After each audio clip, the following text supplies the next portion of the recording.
السلام علیکم ورحمۃ اللہ وبرکاتہ۔ اعوذ باللہ من الشیطان الرجیم، بسم اللہ الرحمن الرحیم۔ انصاف اور عدل کے بارے میں اب یہاں خاص طور پہ اہل ایمان کو پکارا گیا ہے اور مسلمانوں کو ایک نہایت ہی بھاری ذمہ داری کا چارج دیا گیا۔ اللہ تعالیٰ نے مسلمانوں کو کیا ذمہ داری سونپی ہے؟ وہ ذمہ داری یہ ہے کہ انصاف کے علمبردار بنو اور خدا واسطے کے گواہ بنو۔ تمہیں زمین پر عدل قائم کرنا ہے، اپنی زندگیوں کے اندر بھی اور اجتماعی حیثیت سے بھی، کیونکہ تم خیر امت ہو اور اس دنیا میں تمہارا ایک مخصوص کردار ہے۔ اسے ادا کرنے کے لیے کمر بند ہو اور دنیا میں عدل و انصاف کا وہ معیار قائم کرو جو انسانیت کی تاریخ کا سب سے اونچا معیار اور مثالی عدل ہو۔ اس میں کسی خواہش، کسی مصلحت، کسی اور جذبے کو سامنے نہ رکھو، صرف اللہ کی رضا کے علاوہ کوئی اور جذبہ نہ ہو۔ اس کا ایک نمونہ ایک یہودی کے اوپر جھوٹے الزام کے واقعہ کی شکل میں خود قرآن پاک نے ریکارڈ کیا ہے، جو ہم نے پہلے پڑھا تھا۔ کہا جاتا ہے جس عدل کا علمبردار تم نے بننا ہے، ہر حال اور ہر میدان میں تم نے انصاف کرنا ہے۔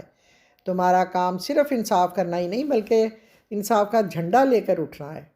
تمہیں اس بات پر کمر بستہ ہونا چاہیے کہ ظلم مٹے اور اس کی جگہ عدل قائم ہو۔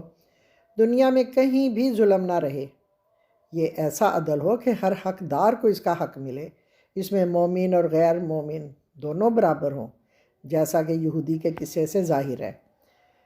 اس میں رشتہ دار اور غیر رشتہ دار سب برابر ہوں۔ اس میں دوست اور دشمن برابر ہوں، غنی اور فقیر کا درجہ ایک ہی ہو۔ یہ انصاف اور شہادت صرف اللہ کے لیے ہو۔ اس کا معاملہ اللہ کے ساتھ ہو، اس میں کسی سے رد و رائت نہ ہو۔ اس میں کوئی ذاتی مفاد اور خدا کے علاوہ کسی کی خوشنودی نہ ہو۔ اللہ تعالیٰ جانتے ہیں کہ خالص عدل کس قدر مشکل کام ہے، کیونکہ اللہ تعالیٰ نے انسان کو پیدا کیا ہے۔ اللہ کو معلوم ہے کہ اس راستے میں کیا کیا مشکلات ہیں اور انسان میں کمزوری کے کیا کیا پہلو ہیں۔ انسان کے جذبات اس کی ذات کے لیے اور رشتہ داروں کے لیے، کمزوروں اور زبردستوں کے لیے، خصوصاً والدین اور قریبی رشتہ داروں کے لیے، دوست اور دشمن کے لیے کیسی ہیں؟ یہ سب جذبات یا ان میں سے کوئی ایک بات عدل پر اثر انداز ہو سکتی ہے۔ اپنے جذبات، اپنی ذات، اپنے والدین کے خلاف اور اپنے رشتہ داروں کے خلاف جانا بہت ہی مشکل مرحلہ ہے کہ کوئی اپنی ذات کے خلاف فیصلہ کرے۔ محض زبانی جمع خرچ تو آسان ہے، لیکن عملاً ایسا کرنا بہت ہی مشکل ہوتا ہے۔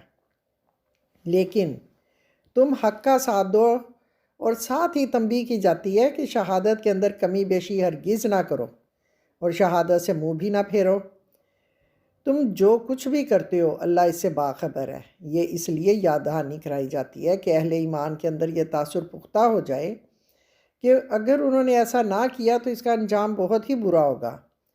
روایات میں آتا ہے کہ جب عبداللہ ابن رواحہ کو حضور صلی اللہ علیہ وآلہ وسلم نے خیبر کی محصولات کی وصولی کے لیے بھیجا، یاد رہے کہ ان کے ساتھ رسول اللہ نے نصف محصولات پر فیصلہ کیا تھا اور وہ خیبر کے بعد وہاں گئے تھے، تو یہودیوں نے اس کام کے لیے رشوت دینا چاہی کہ وہ ان کے ساتھ نرمی کریں۔ تو انہوں نے یہودیوں سے کہا، خدا کی قسم میں تو ایک ایسے شخص کا نمائندہ ہوں جو اس پوری دنیا سے مجھے زیادہ محبوب ہے۔ خدا کی قسم تم کو میں بندروں اور خنزیروں سے بھی زیادہ برا سمجھتا ہوں، لیکن حضور کی محبت اور تمہاری نفرت مجھے اس بات پر آمادہ نہیں کر سکتی کہ میں تمہارے درمیان عدل کے سوا کچھ اور کروں۔ اس پر یہودیوں نے کہا کہ ایسے ہی لوگوں کی وجہ سے زمین و آسمان کا نظام قائم ہے۔ اب یہاں پکارا جاتا ہے کہ اے لوگوں جو ایمان لائے ہو، ایمان لاؤ۔ ایمان لانے والوں سے کہنا کہ ایمان لاؤ بظاہر عجیب معلوم ہوتا ہے، لیکن دراصل یہاں لفظ ایمان دو الگ معنوں میں استعمال ہوا ہے۔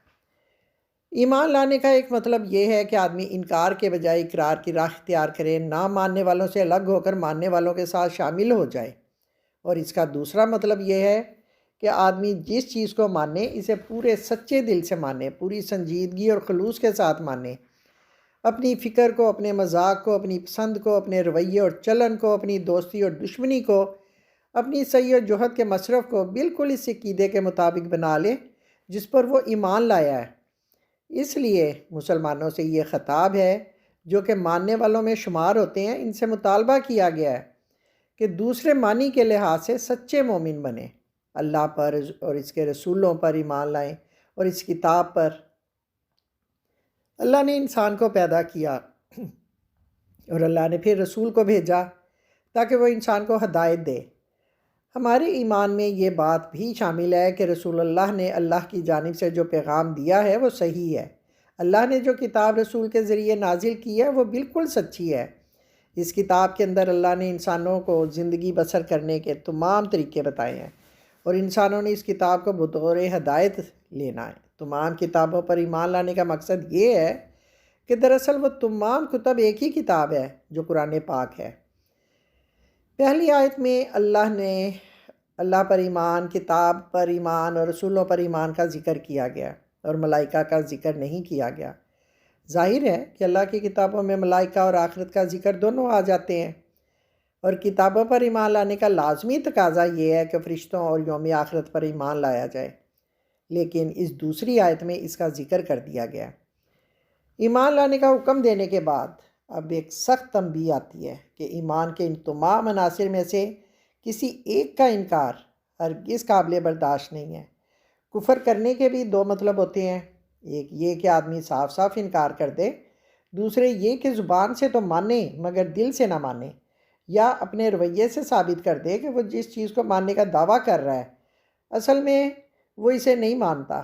ان دونوں میں سے جس قسم کا برتاؤ بھی آدمی اختیار کرے گا، اس کا نتیجہ حق سے دوری، باطل کی راہ پہ چلنا اور نامرادی کے سوا کچھ اور نہیں ہے۔ کفر کے بعد تہدید اور وعید آتی ہے اور عذاب سے ڈرایا جاتا ہے کہ گمراہی کی راہ میں یہ لوگ اس قدر دور نکل گئے ہیں کہ اب ان کا راہ راست پر آنا ممکن نہیں ہے، ہدایت پر آنا ممکن نہیں ہے، اور نہ ہی اب اس بارے میں ان سے امید کی جا سکتی ہے۔ اب یہاں منافقین کی بات کی جاتی ہے۔ وہ کفر جو ایمان سے پہلا ہو، اس کے آثار کو ایمان بالکل مٹا دیتا ہے، ایمان لانے سے پہلے کیے گئے گناہوں کو معاف کر دیتا ہے، کیونکہ جس شخص نے کبھی روشنی دیکھی ہی نہ ہو، اسے حق کے بارے میں معلوم ہی نہ ہو، وہ اگر جہالت کے اندھیرے میں رہتا ہے تو وہ معذور ہے۔ لیکن ایمان کے بعد کفر کا رویہ اختیار کرنا اور بار بار ایسا کرنا کبیرہ گناہ ہے۔ اس سے مراد وہ لوگ ہیں جن کے لیے دین محض ایک تفریح ہے، ایک مذاق ہے، ایک کھلونا ہے۔ وہ اپنی خواہشات کے مطابق اس سے کھیلتے ہیں، جب دل چاہا مسلمان ہو گئے، جب دل چاہا کافر بن گئے، یا جب مسلمان بننے میں فائدہ نظر آیا تو مسلمان بن گئے، جب دوسری طرف فائدہ نظر آیا تو اس کی پوجا کرنے لگے۔ ایسے لوگوں کے لیے اللہ کے پاس نہ مغفرت ہے اور نہ ہی ہدایت۔ یہ اس قدر بڑا گناہ ہے کہ اللہ تعالیٰ ہرگز اس کی مغفرت نہیں کریں گے، اور نہ ہی اس حرکت کا کوئی عذر ہو سکتا ہے۔ اس لیے جو لوگ ایمان کے بعد بار بار مرتد ہوتے ہیں، گویا وہ فطرت سے بھاگتے ہیں، علم سے بھاگتے ہیں اور جان بوجھ کر جہالت میں جا گرتے ہیں، اور پھر اس راہ پر وہ اس قدر دور نکل جاتے ہیں کہ آگے سے راہ ہی ختم ہو جاتی ہے۔ یہی وجہ ہے کہ اللہ نے حکم دیا کہ اب وہ انہیں معاف نہیں کریں گے، اور نہ ہی وہ انہیں دوبارہ لوٹا کر راہ ہدایت پر لائیں گے، کیونکہ پہلے وہ راہ حق پا چکے تھے اور منزل پا چکے تھے۔ انہوں نے جان بوجھ کر اندھے پن اور برائی کو اختیار کیا ہے۔ اب منافقین پر تنقید کی جاتی ہے۔ اللہ تعالیٰ ان سے تنزیہ اور سوالیہ انداز میں پوچھتے ہیں کہ یہ لوگ ایمان کا دعویٰ بھی کرتے ہیں اور اس کے باوجود کفار کے ساتھ دوستی کرتے ہیں۔ کیا یہ لوگ کفار سے عزت کے طلبگار ہیں؟ حالانکہ عزت تو اللہ کے ہاں ہوتی ہے، اور وہ عزت اور قوت کافروں کے ہاں ڈھونڈتے ہیں۔ اور عزت تو صرف اسے ملتی ہے جو اللہ کا دوست ہو، اللہ کی درگاہ سے عزت کا طلبگار ہو اور اللہ کے ہاں پناہ لینے والا ہو۔ مدینہ میں بعض مسلمان ایسے تھے جو بڑے بڑے منافقین کی محفلوں میں بیٹھتے تھے، اور یہ منافقین بڑے بااثر تھے۔ حضور صلی اللہ علیہ وآلہ وسلم کی ہجرت کے بعد بھی ان کو معاشرے میں اثر و رسوخ حاصل تھا۔ اس لیے اللہ تعالیٰ نے مسلمانوں کو متنبہ کیا کہ ایسی مجلس میں جانا، اور ایک مومن ایسی مجلس میں بیٹھا رہے جس کے اندر اللہ کی آیات کا انکار کیا جا رہا ہو، اس کے ساتھ مذاق کیا جا رہا ہو، اور وہ خاموش بیٹھا رہے اور اسے نظر انداز کرے، پھر وہ اس کو رواداری کا نام دے، یا ہوشیاری، یا وسعت قلبی، یا آزادی رائے دہی کا نام دے، تو اس کی پہلی ہار ہے، یہ اس کی پہلی شکست ہے۔ یہ ایک ایسی حالت ہوتی ہے کہ انسان ایمان اور کفر کے درمیان کھڑا ہوتا ہے۔ اسے چاہیے کہ یا تو وہ دین کا دفاع کرے یا مجلس سے اٹھ کر چلا جائے۔ اسی لیے حکم دیا گیا کہ مسلمان ان مجالس سے باز آ جائیں، لیکن حالات ایسے نہیں تھے کہ ایسی مجالس میں بیٹھنے سے مکمل روک دیا جاتا۔ اس لیے یہاں صرف یہ حکم دیا گیا کہ ایسی مجالس کا جہاں اللہ کی آیات کا انکار یا ان کا مذاق اڑایا جا رہا ہو تو مسلمانوں کو ان کا بائیکاٹ کر دینا چاہیے۔ اب یہاں بہت سخت بات کہی جاتی ہے کہ اب اگر تم ایسا کرتے ہو تو تم بھی انہی کی طرح ہو، یعنی کہ اگر تم ان مجالس میں اسلام کا دعویٰ کرنے کے باوجود کافروں کی صحبت میں بیٹھتے ہو اور جہاں اللہ کی آیات کے خلاف کفر بکا جاتا ہے اور وہ ٹھنڈے دل سے ان لوگوں کو اللہ اور رسول کا مذاق اڑاتے ہوئے سنتا ہے، تو اس میں اور کافروں میں کوئی فرق باقی نہیں رہتا۔ اس کے بعد سخت وعید آتی ہے کہ اللہ منافقوں اور کافروں کو جہنم میں ایک جگہ جمع کرے گا۔ اب یہاں ایک عجیب تصویر اور سینری ہے۔ اس میں دکھایا جاتا ہے کہ منافقین مسلمانوں کے خلاف کس قدر گہری چال چل رہے ہیں اور ان کے کس قدر برے ارادے ہیں۔ وہ ہر وقت اس گھڑی کے انتظار میں ہیں کہ اہل اسلام پر کوئی مصیبت آئے۔ ان کے دلوں میں اسلام کے خلاف زہر بھرا ہوا ہے۔ ان کے منہ میں چکنی چپڑی باتیں تھیں۔ بظاہر وہ مسلمانوں کے ساتھ اپنی محبت کا اظہار کرتے ہیں کہ اگر مسلمانوں کو فتح نصیب ہو اور کوئی غنیمت ملے تو وہ اس وقت کہیں گے کہ ہم جنگ کے موقع پر تمہارے ساتھ تھے، اس لیے کہ منافقین کبھی کبھار مسلمانوں کی صفوں میں جا کر اپنی ریشہ دوانیاں جاری رکھتے تھے۔ یا اس سے مراد یہ ہے کہ ہم کہیں گے کہ ہم بھی تمہارے حامی اور ناصر تھے، اگر جنگ پر نہیں گئے تو کیا ہوا، تھے تو تمہاری پشت پر ہی، ہم تو تمہارے ہی مددگار تھے۔ ہر زمانے میں منافقین کی یہی خصوصیت رہی ہے۔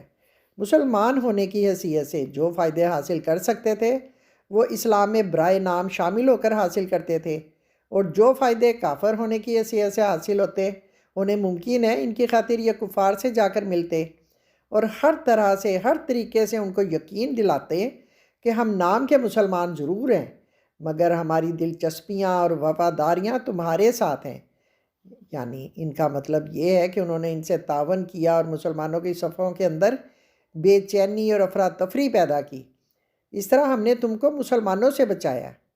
اسی لیے یہاں ان کی سزا کے لیے یہ کہا جاتا ہے کہ ان کا فیصلہ اللہ آخرت میں کرے گا، جہاں کوئی سفارش نہیں چلے گی، کوئی سازش نہیں چلے گی، جہاں کوئی عیاری اور مکاری کام نہیں آئے گی، اور جہاں کوئی شخص کوئی بات دل میں نہیں چھپا سکے گا۔ اس موقع پر اہل ایمان کے ساتھ بھی ایک قطعی وعدہ کر کے ان کو مطمئن کر دیا جاتا ہے کہ ان لوگوں کو مکاری اور عیاری کا کوئی فائدہ نہیں ہوگا، اور کافروں کے ساتھ ان کی سازش ان کو کوئی فائدہ نہیں دے گی۔ اللہ کی سنت یہ ہے کہ اس نے کافروں اور منافقوں کے لیے یہ لکھا ہی نہیں ہے کہ وہ اہل ایمان پر غالب ہوں۔ یہ اللہ کا قطعی اور فیصلہ کن وعدہ ہے کہ کافر مومنین پر غالب اور برتر نہیں ہو سکتے۔ بعض روایات میں آتا ہے کہ اس آیت میں کافروں کے غلبے سے مراد قیامت کے روز غلبہ ہے، جہاں اللہ اہل ایمان اور منافقین اور کافرین کے درمیان فیصلہ کرے گا اور مومنین کے بارے میں اچھا فیصلہ ہوگا۔ لیکن ایک دوسری روایت میں یہ بھی آتا ہے کہ اس سے مراد ہے کہ مسلمانوں پر اللہ تعالیٰ کافروں کے اس طرح غلبہ نہیں دے گا کہ کافر انہیں جڑ سے اکھاڑ پھینکے، اگرچہ بعض مارکوں اور بعض علاقوں میں ان کو غلبہ نصیب ہو سکتا ہے۔ اس آیت کو اگر دنیا اور آخرت دونوں کے لیے لیا جائے تو بھی کوئی حرج نہیں ہے۔ اللہ کے اس وعدے کے بارے میں کوئی شک نہیں ہو سکتا۔ صحیح اہل ایمان کو کبھی شکست نہیں ہو سکتی۔ جب اہل ایمان کے دلوں میں ایمان کی حقیقت بیٹھ جائے اور پھر یہ حقیقت ان کے لیے نظام زندگی بن جائے اور ان کی ہر حرکت اور ہر سوچ اللہ کے لیے ہو جائے اور وہ چھوٹے اور بڑے سب امور میں اللہ کے بندے بن جائیں، تو پھر کافروں کو مسلمانوں پر غالب آنے کی کوئی صورت سنت الہی میں موجود نہیں ہے۔ یا اللہ، تو ہمیں ایمان کی دولت سے مالا مال کر دے اور ایمان کی روشنی سے ہمارے دلوں کو منور کر دے، اور ہمیں صراط مستقیم پر چلنے کی توفیق عطا فرمانا۔ آمین ثم آمین، فی امان اللہ۔